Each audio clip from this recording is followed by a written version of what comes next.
Hey, what's up everybody? Welcome to my YouTube channel. My name is Victor and I help people navigate their ascension process, and today is going to be a question and answer session that I used to do on a weekly basis. I figured I'll quickly tell you why I don't do that anymore. I have a variety of reasons. One of them is I anticipate in the near future moving into a different format, perhaps more like a live Q&A sort of thing. I don't know how to do that. I'm not really a techie sort of guy, but I'll learn, and I see that becoming more of like the way I choose to do it, whether it's on a weekly basis or not. Secondly, a lot of the questions are sort of repetitive, and I don't want to keep reiterating the same responses to viewers who have been watching them the entire time. So that's the second reason. But anyway, here I am today. We're going to do it. I'm not going to promise to do it on any sort of schedule. I'll do it as I see fit. And when I see a big like clusters of questions that pertain to the same issue, I'll answer that, because obviously a lot of people want to know that, whether I answered it or not. So here we go. I'll get right into it, guys.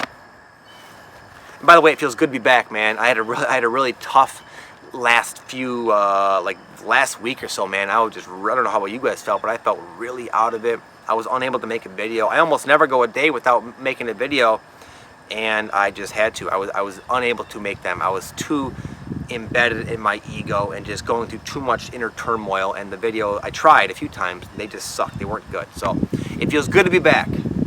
So somebody asked me, how do I know 100% that my Kundalini is active? That's not a question. There is no formula to know. With like the energy of that question is more like you want something solid, a document to come in the mail that says, yep, here's your Kundalini and it's certainly active. There's no way, man. It's a subtle, fine energy that you can't really see. So there's no way to know that. I already have a video that gives you guys 7 signs, one of my first videos actually, that your Kundalini is active. And if you have a few of those, then it's a good chance that it is. But here's the thing, guys. Most people's experience of their Kundalini energy is not so much the energy itself, because the energy isn't as abrasive as it might feel at times.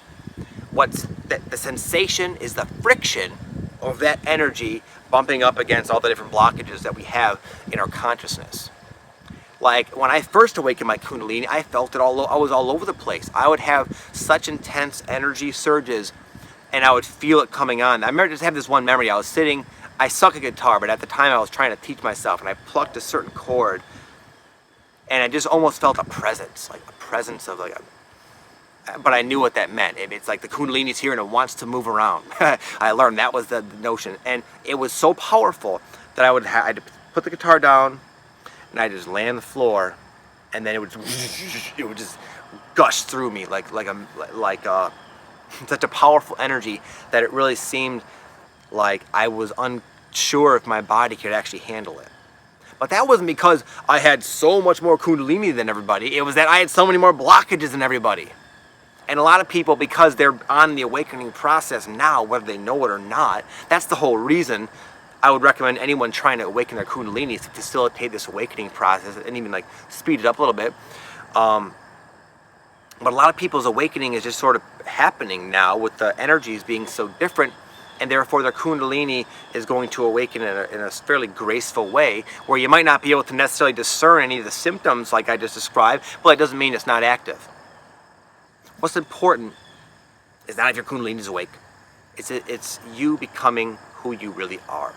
The Kundalini is a powerful catalyst in that you will feel on an individual basis to varying degrees. I get this one all the time, and it has to do with, I have a lot of different videos, not just me, other people have videos that sort of just lay out different signs that you are a lightworker, or an indigo child, or an indigo soul, or a starseed. They all have sort of similarities and also a little bit different things that sort of branch them and differentiate them out. And people get confused because they say, wow, I identify with being a starseed. I kind of feel like I'm an alien from somewhere who kind of came here to help, a walk-in if you will, but I'm also a light worker. And I also am quite rebellious and hard-headed and intuitive and psychic, so I'm sort of an indigo as well. What am I? Listen guys, you are more than these classifications. These are just things, these are just classifications that we came up with. It's a classification is nothing more than a product of your mental ego labeling things. Look out there. if you could say that's a pond, but how limiting is it to look out there and say, oh, it's just a pond? Yeah, it's a pond. I know what a pond is. It's a small little puddle of water found on the Earth's crust. That's a pond. But no, it's more than a pond. It has an energy to it. It has a majestic, beautiful, blissful, godlike energy that is so far more complex than any amount of clumps of labels could ever begin to encapsulate. So don't think you got to find out who you are. You're not going to find any solace in an identity associated with the starseed or any of those things. Most of you are all of those things.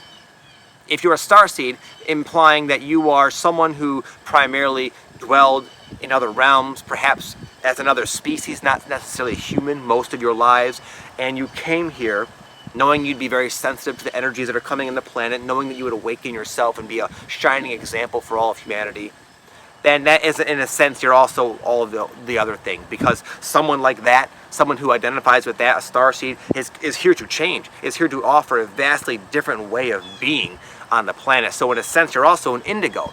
That's the kind of the characteristic of an indigo, is someone to implement change, to break down old structures. And that's essentially what a light worker is, the same thing. Light worker is someone who's here to kind of raise the vibration and be an energy antenna and ground all this amazing energy, and then go ahead and manifest in your own unique way. So most of us are all of the above. Someone said that they're really excited about the idea of astral travel. They sometimes have lucid dreams, but they are constantly being bombarded with like negative entities on the astral plane. I went through that a lot myself. In fact, just recently, I'll share a little story. Just like a few days ago, in fact, I had the first time I was actually able to cure that problem for myself. And I've cured it in certain degrees over the course. Like in the beginning, when I would astral travel or have like an outer body experience or whatever, or a lucid dream, I would have these negative entities kind of come in, and they would scare me. So I saw them as being powerful and like eerie, and they actually had power over me. Eventually I realized that they're not really powerful at all. In fact, they're kind of like sad, less evolved beings than we are by far, and they can be there in my like dream, and I can sort of just ignore them. But what happened the other day, and I'll get into your, it's a kind of a cool story. I'll get into the answer in a moment. Just the other night, I had a very similar dream. It wasn't really a lucid dream, except towards the end, but I was being like, I was in this house, and there was all these people who were like they wanted me to like, they were gonna like rip me into this like mosh pit of everyone was like fighting and beating each other up, and there's these bullies and beating. Again, I was gonna get physically harmed and sucked into this sort of thing. And I eventually broke away, and I noticed my daughter was with me, and that sort of gave me the inclination of the dream, like, listen, man, there's no reason to be afraid of this situation. So what I did is I went, and this is just a big metaphor. I'm not going to get into any more details. I'm not going to bore you with the details of my dream. But I went back into the house, and for whatever reason, I just knew that I could tell all these beings, these negative entities, to leave. And I had to do it in a certain way. I had to do it with authority and with conviction. And I was like, you all have to leave. And I controlled them out of my house, and they all left. And as the last like 5 were leaving, they kind of like were like they kind of like was like, what's up, buddy? And I saw it, man. It was like they were literally, we had a little conversation. They were literally like actors on a stage, here to help me awaken into my own power. And they're like, wow, that seemed pretty real, huh, buddy? I'm like, yeah, man.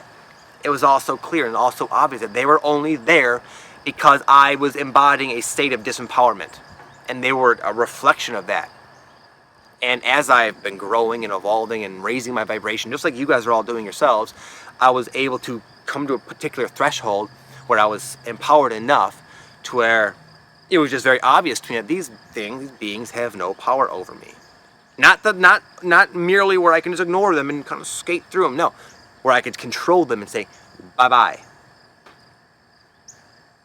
So the way you get rid of them, it's not as simple as like a technique or a thing you do. You can't fake your vibration, you can't fake your energy, you can't fake confidence. It'll never respond to what you say, more how you feel, what you emanate. So they'll be there as long as you're in a disempowered state. That's not to say you gotta struggle around, how do I empower myself? You just keep walking your path, buddy. You just keep doing your thing, keep living your life, keep just doing the best you can, working with what comes into your life. And that's all you have to do, man. This ascension process is not that complicated. You just have to just keep going forward, man, and you'll be fine. And you'll come to a point, I promise you, where you have that experience as I just described. But it might be helpful to know that that's just a big illusion. They're not really real, and they're only there to help you. You literally called them there to show you where you could be more empowered. So I've answered this before, but I know how I felt when it started to happen. So a lot of people, man, I'm getting like messages every day. People saying, Vic, I'm seeing 1111, 123, 1212, 1221, 444, 333, 1212, all these different number combinations. And it's becoming like, it's just starting to happen to them in their life. And like, well, it really seems like someone's trying to tell me something. Well, what is this, man? What do I got to do? What do I do with all this? Something's happening to me.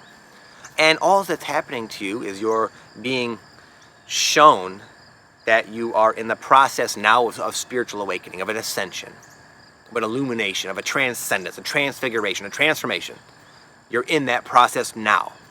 And you can just expect that to happen more and more and more often, more frequently. It'll indicate different things at different times that you'll just have to eventually, you'll just learn how to discern the meaning. Because again, they can mean different things at different times. But rarely in the beginning are you going to get a bunch of 1111s to say, hey, you got to go do this. It's not like that. It's just introducing you to the idea of your world reflecting who you are and what's going on in your energy. Sometimes some people feel guided to look up what the numbers mean.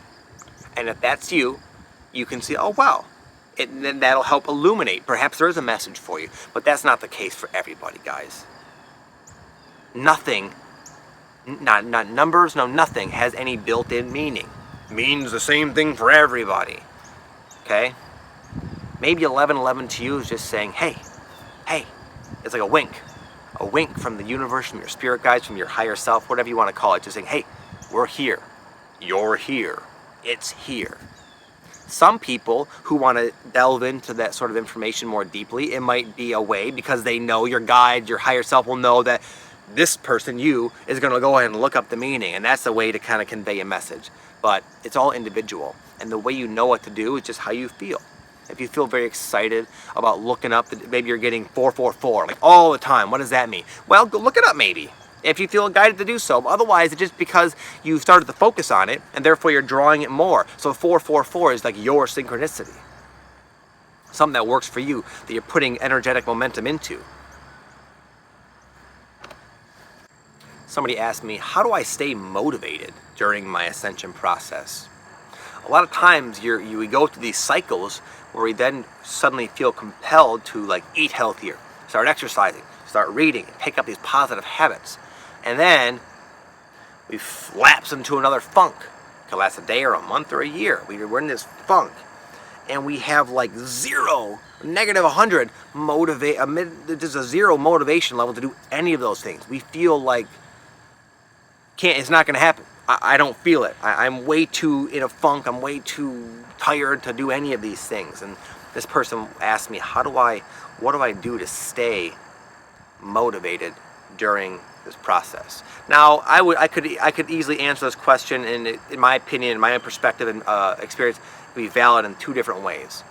So the first one is to not set yourself up with the expectation that you can mentally decide something and then it's just going to be that way. You might want to start exercising every day for the next year. And that's great, of course, it's not a bad thing, but maybe the funk you fall into that takes you out of the exercise is going to teach you something very valuable. So when you pick it up again, you'll actually be able to maintain it. So sometimes these stagnant periods are there to teach you stuff about yourself. And it's, even though it seems like unproductive because you had set these mental goals, it's actually incredibly productive for you. But now on a more practical level, because that wouldn't have satisfied me, and it still wouldn't to this day. I like to accomplish my goals, just like most of you. Okay, so in a practical sense, I recommend not starting a million things at once. Start with something simple. Take the next year as a period where you work on implementing daily habits, routines, rituals that you think are going to be good for you. And it's going to be different for everybody. I took up the habit of reading recently. So every morning I wake up, I go for a walk, and I listen to an audiobook, and then at night I read a different book. I knew that if I could get myself to learn something new every day, it would really enrich my life. And it would also help me deliver messages in a more like artistic way. If I'm always learning, I could share what I learn with you guys. That excites me, makes me happy to do so. But I would always I would buy books I would ever read my whole life. I was struggling to do that habit because I was also struggling to do a million other things at once. It's really difficult to implement several habits all at once for most people. Not saying it can't happen, not saying don't try if you want to, but I was in the business of helping people incorporate habits as a personal trainer, and I rarely saw it ever working, honestly. So again, I would recommend pick a habit that you can stick to that's sort of simple, but also going to help you a lot, has a big ripple effect no matter what. Doesn't matter how depressed I feel, I can read a freaking book. Doesn't matter how messed up I feel, I can go walk outside. You know, that's a simple habit, and yet it's helped me a lot. But if I was to dedicate myself to reading, a 2-hour workout, an hour meditation in the evening, then life is going to mess up that in some way. I might be able to do that for a week or two. It's just not going to happen. And then what happens? You let go of them all at once. But if you just stick to one little habit and you make it a habit, just like brushing your teeth or taking a shower or getting dressed, those things you do automatically. You got to make, that's the beauty of a habit. But to do a habit, you have to force the behavior for an extended period of time. I recommend 3 months. In fact, just to help you guys incorporate a habit, I'm going to share with you what I would share with my personal training clients. It's something called the Law of 3. Okay, say you want to start exercising. 3 days a week you want to exercise. Well, that's a bad example. Say you want to go on a particular diet. We're going to apply the Law of 3. What is the Law of 3? Law of 3 states basically that the first 3 days of any new habit or anything you get out of your life is the hardest. It's the hardest time. It's the most likelihood for you to quit. Because you haven't really invested much time. Oh wow, I've been exercising 1 day. What do I have got to lose? 3 days, big deal. So just don't set yourself up for a 3-month goal or a year goal or I got to do this for the rest of my life. Say, I'm going to do this for 3 freaking days. I can do that. You can do that. We all know that. It's not too hard, obviously. Then you made it. Your chances of success go through the roof just after those stupid 3 days. Then you apply the Law of 3 again. You go for 3 weeks. Some scientists say that 3 weeks are sufficient to successfully integrate a habit. So go for 3 weeks, because if you can make it past 3 weeks, your chances go way higher. So don't set yourself up for a whole year or a month or anything. 3 weeks. You can do almost anything for 3 weeks. You've already gotten 3 days. You got some momentum going for you. Roll with it for 3 weeks. Then it's feeling like, wow, I'm kind of doing this naturally. But in my experience, it still could easily fall away. If something comes in, you get sick for a week, and then it just, well, you put off the exercise or whatever it is, you know. Set it for 3 months. From that 3-week period, set your sights for 3 months. You've already have some confidence. Wow, I went 3 days, I went 3 weeks. It feels more natural. 3 months is not that hard once you have the momentum rolling for you. And then by 3 months, you'll have the neuroplasticity occur, where you actually create new connections, where it becomes an actual ingrained behavior and habit, and you can kind of let go and just be on autopilot. You'll do it no matter how you feel. You brush your teeth and do all that stuff. If you're sick, if you're depressed, if you're feeling angry, you're still going to probably brush your teeth at least once a day, right? That's how it's done. That's how it could be done anyway. This last question is from a girl, I think her name's Nikki, and she was just sort of explaining her situation where she feels very uncomfortable around other people, and she was diagnosed recently with depression. She started going through her awakening process, I don't know, I think just a few years ago, and it's been getting really out of hand. She finds herself just kind of holed up, like not talking to anybody, not going anywhere, not doing anything, not being around people at all, taking these like the medication from the psychiatrist. And on one level, she's not happy, obviously. She hates it. But every time she's tried to go and be around people, she doesn't like them. They bug her or whatever. She just doesn't relate to them. So it's like, what do I do to get out of this funk, man? Because she's kind of digging herself into this hole. And this is more of an extreme manifestation of a lot of the similar common issues of awakening. A lot of the common issues are feeling sensitive around other people, feeling like you can't really relate to other people, and therefore your communication with them can come off as a little bit awkward, and you can sense that because you're so perceptive. You can see, wow, this person thinks I'm a freaking Fruit Loop and I'm just being myself. And that can cause you to go and say, well, screw that, man. I'm not dealing with these people. I want to be around them. But then look at where it can take you. Maybe if you want to live that alone, that's fine. There's nothing wrong with anything. There's possibilities are endless. But it sounds like she's not happy there, and it sounds like she kind of put herself there because of her definitions of how she should be around other people, how people should react. A lot of times, and this might upset some people, a lot of people I've noticed during their awakening, people who are like really embedded in the spiritual community, they use the idea, the notion of their sensitivity as an excuse to avoid themselves. You're not really oversensitive. None of us are. That's the truth. You become aware, more acutely aware of when people trigger stuff within you, and you can perceive that as, well, I'm so sensitive. But no, that's all you. You keep going on this awakening, you keep dealing with these issues, you'll become impervious to all things. It's not because you're less sensitive, you're more sensitive. It's because you have less things that get triggered by other people. So most of us doing what this girl is doing, it's not beneficial to us. But for her, I want to kind of help her as well. It sounds like this is just, your life is reflecting your actions. And your actions are creating a life experience that you don't prefer. And perhaps you have to examine what's really stopping you from being around people. Is you think, because you might have had to say it sounds like you haven't really tried very much, or at least in a while. So perhaps you tried and had a few encounters that didn't go your way. Does that mean all people are bad or are going to make you feel that way? No, just those people. And there's probably a reason you attracted them anyway. I mean, you watch this video, you like me enough anyway to ask me a question, and most of the viewers who also watch this and resonate with this, you probably would get along with them as well. So, right there in and of itself, you can not define the situation as all people are weird and I don't want to be around them.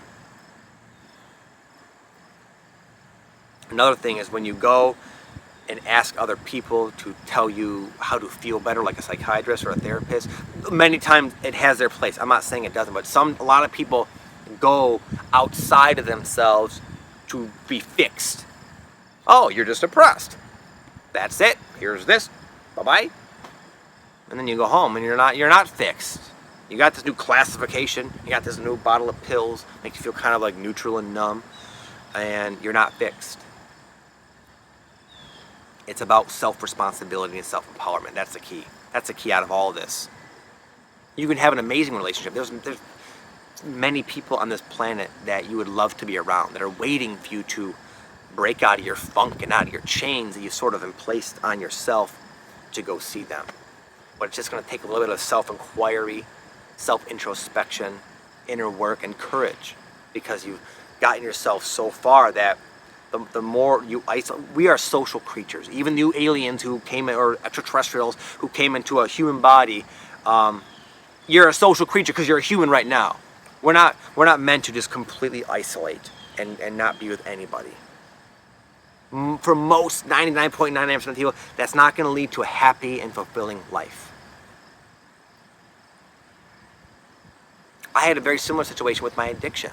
I had a lot of issues that I wasn't really getting the message. So, in fact, it was issues of addiction. My mom was like an addict with food and other little stupid things, and I grew up with this like stupid like compulsion to do things, and it led me. I started like with many little mini addictions, and then I just wasn't really connecting it. So what happened? My life manifested a nasty, crazy, crippling heroin addiction to say, listen, you got a freaking addiction, buddy. You got some issues with other people, lady, Look, you're holed up not doing anything. Wow, you're shooting dope and stealing and doing all this crazy shit. Look at yourself, man. That's the message. Your life will escalate its reflection to bring to your awareness what you're avoiding. And that's what it sounds like you've had. And I know as a lot of you guys will have this experience in your life as well. Not all, you don't have to. But if you ignore and you shy away from challenge, you shy away from things that make you uncomfortable, you can just paint yourself into this little corner. And then you're going to have to pry your way out of it. I was able to pry my way out of my addiction. You're never going to paint yourself into a corner that you can't get out of. That's like the nice thing. No matter how deep you go, no matter how long you resist, you never really screw yourself over that bad. You can always break free, always. No matter what you're going through, no matter what's happening for you, you can always break free. And the reflection is there to help you do that. Okay, but you have to honor that. You have to take responsibility for your life, for your experience, for what's going on in your life. It's there to help awaken you and shake off these shackles. And then you'll probably be able to help people in your similar situation in a very beautiful and deep way. And that you're going to be very grateful for it at some point in your life. You got to start now. Don't wait. There's no point of waiting anyway. You don't have to start now, but I'd recommend it. Okay. So that's my Q&A for the week, guys. I thank you all for watching. Thank you all for bearing with me. I know I missed a couple of videos recently. And again, it feels very good to be back. I'm very happy to feel like myself again. I appreciate your patience.